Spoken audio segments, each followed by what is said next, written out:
নগাঁও বিশ্ববিদ্যালয় ছাত্ৰ একতা সভাৰ নিৰ্বাচনত অসম জাতীয়তাবাদী যুৱ ছাত্ৰ পৰিষদৰ ফালৰ পৰা 3জনকৈ প্ৰাৰ্থীয়ে প্ৰাৰ্থিত্ব আগবঢ়াইছিল।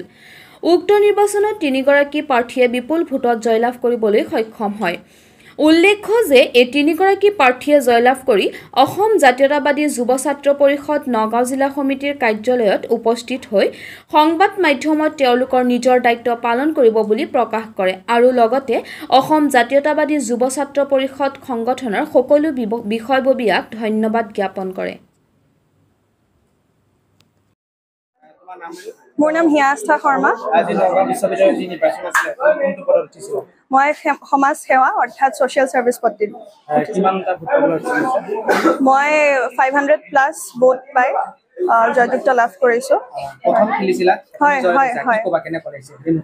হয় হয় মোৰ আসলতে বহুত ভাল লাগিছে আজি। মই আসলতে কথাখিনি ক'বলৈ পৰা নাই, ব্যক্ত কৰিব পৰা নাই, কিন্তু এই শ্ৰেয় যায় আসলতে মোৰ লগৰখিনিলৈ। মই যিমান কষ্ট কৰিছিলো মই ভাবো তাতকৈ বেছি তেওঁলোকে নিস্বাৰ্থভাৱে মোৰ কাৰণে কষ্ট কৰিছিল আৰু আজি যদি মই জয়যুক্ত হৈছো সেইটো কেৱল তেওঁলোকৰ কাৰণে। হয় আৰু কেনেকুৱা ধৰণৰ কাম কৰিব হৈছে সমাজ সেৱাৰ ওপৰত গোটেইখিনি দায়িত্ব পৰে? হয় হয় ইতিমধ্যে আমি এজেণ্ডা কিছুমান লৈছোৱে, দাঙি ধৰিছিলো আৰু হয়তো ছাত্ৰ ছাত্ৰীসকলে সেই এজেণ্ডাবোৰৰ বিষয়ে ভালদৰে ভাবিছে, সেইকাৰণে হয়তো মোক আজি জয়যুক্ত কৰাইছে। সেইখিনিৰ ওপৰত আমি ভালদৰে কাম কৰিম। হয়। মোৰ নাম প্ৰাঞ্জনা বৰা। মই সুকুমাৰ কলা অৰ্থাৎ ফাইন আৰ্টছ পদত প্ৰাৰ্থিত্ব আগবঢ়াইছিলোঁ। এতিয়া মই সকলোৰে আশীৰ্বাদত এই বিশ্ববিদ্যালয়ৰ সাধাৰণ নিৰ্বাচনত জয়যুক্ত হৈছোঁ। বহুত ভাল লাগিছে, মই বুজাব নোৱাৰিম। মানে প্ৰথম মই আপোনাৰ 1000+ ভোট পাইছোঁ। কেনেধৰণে আগবঢ়াই? হয়, মই যিহেতু সুকুমাৰ কলা পদত প্ৰাৰ্থিত্ব আগবঢ়াইছিলোঁ, বিশ্ববিদ্যালয়ৰ সুকুমাৰ কলাৰ দিশটোৰ লগতে আমাৰ বিশ্ববিদ্যালয়ৰ হকে যিমান পাৰোঁ কাম কৰি যাবলৈ চেষ্টা কৰিম। লগতে আমাৰ যিহেতু এতিয়া বিশ্ববিদ্যালয় হৈছে এটা আৰ্ট গেলাৰী খুবেই প্ৰয়োজন হৈছে, সেই ক্ষেত্ৰত মই কিছুমান এজেণ্ডা হাতত লৈছোঁ, আগবাঢ়ি যাম তেনেদৰে। কিন্তু সুকুমাৰ কলা বুলি ক'লে গুৰুত্বপূৰ্ণ বিভাগ হয়। এতিয়া পৰৱৰ্তী বছৰত যি ছাত্ৰ ছাত্ৰীসকলে দিব বিচাৰিব বা জানিব বিচাৰিব, কেনেধৰণৰ যিহেতু আমাৰ সুকুমাৰ কলা বুলি ক'লে কেৱল চিত্ৰাংকনে নুবুজায়, তাৰ লগত জড়িত ফটোগ্ৰাফী হওক, ক্লে মডেলিং হওক, এনেধৰণৰ আমাৰ দিশসমূহ ইয়াত জড়িত হৈ আছে। আৰু যিহেতু আমাৰ হাতৰ শিল্প এই বিভাগত জড়িত, মই ভাবোঁ আমাৰ ছাত্ৰ ছাত্ৰীসকলৰ তেনেধৰণৰ হাতৰ শিল্পৰ লগত জড়িত কৰ্মশালা হওক, অন্যান্য সকলো কৰ্মশালা দি তেওঁলোকক মই যাতে আগবঢ়াই নিব পাৰোঁ, সেইবাবে মই চেষ্টা কৰিম বিশ্ববিদ্যালয়ৰ বাবে।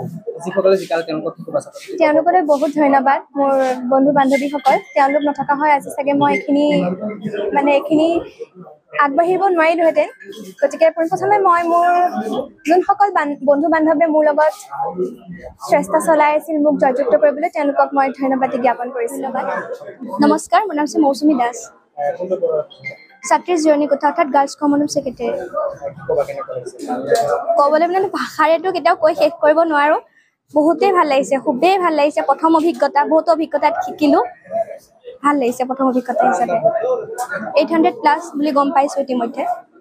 যেহেতু জিৰণি কোঠা বুলি ক'লে ছাত্ৰীসকলৰ তাতো কিছু সমস্যা দেখিবলৈ পোৱা যায়। হয়, গতিকে ছাত্ৰীসকলৰ কাৰণে পৰৱৰ্তী বছৰত কেনেধৰণৰ কাম কৰিবা বা কেনেধৰণে আগবাঢ়ি নিবা? মই যিহেতু এগৰাকী ছাত্ৰী, নিজে ছাত্ৰী হৈ পেলাই মই তেওঁলোকৰ যোনখিনি অসুবিধা দেখিছোঁ, সেই অসুবিধাখিনি মই তেওঁলোকৰ ছল্ভ কৰিব পাৰিম বুলি ভাবিছোঁ আৰু গতিকে সেইখিনি মই সমাধান কৰিব হোৱা হেতুকে মই এই পদটোত প্ৰাৰ্থিত্ব আগবঢ়াইছিলোঁ আৰু তেওঁলোকৰ কাৰণে, তেওঁলোকৰ আশীৰ্বাদত, তেওঁলোকৰ মৰমৰ আৰু সহযোগৰ ফলত মই আজি এই পদটোত জয়ী হৈছোঁ। গতিকে তেওঁলোকলৈ অশেষ ধন্যবাদ। মই অনাগত দিনত বিশ্ববিদ্যালয়ৰ যিহেতু প্ৰথমখন ইলেকশ্যন, মই নতুন আশাৰ নতুন কাম কৰি যাম বুলি মই ভাবিছোঁ।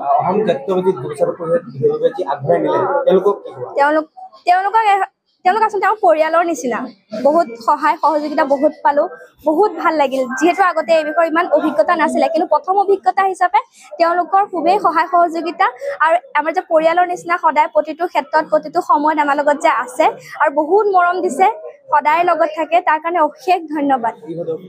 তিনিগৰাকী প্ৰাৰ্থীয়ে ছাত্ৰী আচলতে নগাঁও বিশ্ববিদ্যালয়ৰ পৰা সফলভাৱে জয়যুক্ত হ'বলৈ সক্ষম হৈছে। হয় হয়, নিশ্চয়কৈ আজি অসম জাতীয়তাবাদী যুৱ ছাত্ৰ পৰিষদৰ নগাঁও জিলা সমিতিখনৰ কাৰণে এটা ঐতিহাসিক দিন, কিয়নো এই নগাঁও মহাবিদ্যালয়ৰ পৰা বিশ্ববিদ্যালয় হোৱাৰ সেই ক্ষণতে যি বিশ্ববিদ্যালয়ৰ প্ৰথমটি নিৰ্বাচন সাধাৰণ নিৰ্বাচন ছাত্ৰ একতা সভা অনুষ্ঠিত হৈছিল তাত আমাৰ 3 গৰাকী প্ৰাৰ্থী আমি প্ৰক্ষেপ কৰিছিলোঁ 3 গৰাকী প্ৰাৰ্থীয়ে জয়যুক্ত হ'বলৈ সক্ষম হৈছে এটো অসম জাতীয়তাবাদী যুৱ ছাত্ৰ পৰিষদৰ যি সংগ্ৰামী ধাৰা আৰু জাতীয় জীৱনৰ কাৰণে যুৱ ছাত্ৰ পৰিষদে যি পদক্ষেপ আমি হাতত লৈ আহিছো হেতু নিশ্চিতভাৱে আমাৰ শক্তি আৰু বৃদ্ধি কৰিবলৈ তেখেতসকলে সক্ষম হৈছে অনাগত দিনত আমি আশা ৰাখিছো তেখেতসকলৰ নেতৃত্বত নগাঁও বিশ্ববিদ্যালয়ৰ সামগ্ৰিক যি প্ৰেক্ষাপট ছাত্ৰ ছাত্ৰীসকলৰ যি আশা আকাংক্ষা হেবোৰ তেখেতসকলে পূৰণ কৰিবলৈ সক্ষম হ'ব আৰু তাত যুৱ ছাত্ৰ পৰিষদৰ আমাৰ সম্পূৰ্ণৰূপে সহযোগিতা নিশ্চিতভাৱে থাকিব তেখেতসকলক আমি সমাজৰ হৈ ছাত্ৰ ছাত্ৰীৰ শৈক্ষিক সুৰক্ষিত ভৱিষ্যতৰ বাবে শৈক্ষিক উত্তৰণৰ বাবে কাম কৰি যাবলৈ তেখেতসকলক আমি আহ্বান জনাইছো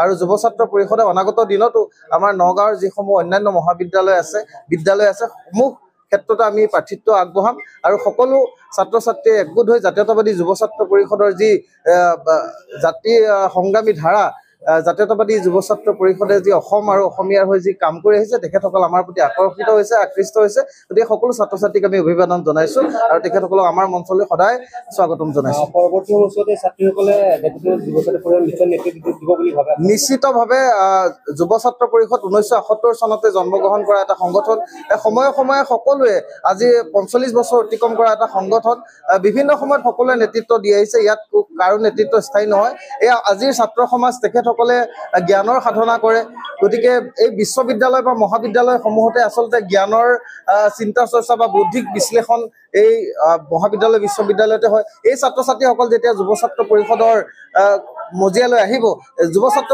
পৰিষদৰ গৰিমা আৰু অধিক বৃদ্ধি পাব আমাৰ ইয়াত বৌদ্ধিক চিন্তা চেতনা আৰু অধিক বাঢ়িব অসমৰ ৰাইজৰ হৈ কাম কৰিবৰ কাৰণে আজিৰ ছাত্ৰ সমাজে সকলো ক্ষেত্ৰতে নেতৃত্ব দিয়ে গতিকে ছাত্ৰ সমাজ আগবাঢ়ি আহিছে গতিকে আমাৰ কাৰণে এটো অতি ভাল দিন ঐতিহাসিক দিন আমি সকলোকে স্বাগতম জনাইছো আমি সকলোৰে সহযোগত যুৱ ছাত্ৰ পৰিষদে সদায় ৰাইজৰ হৈ কাম কৰি যাব আৰু সদায় জাতিটোৰ উত্তৰণৰ হকে কাম কৰিব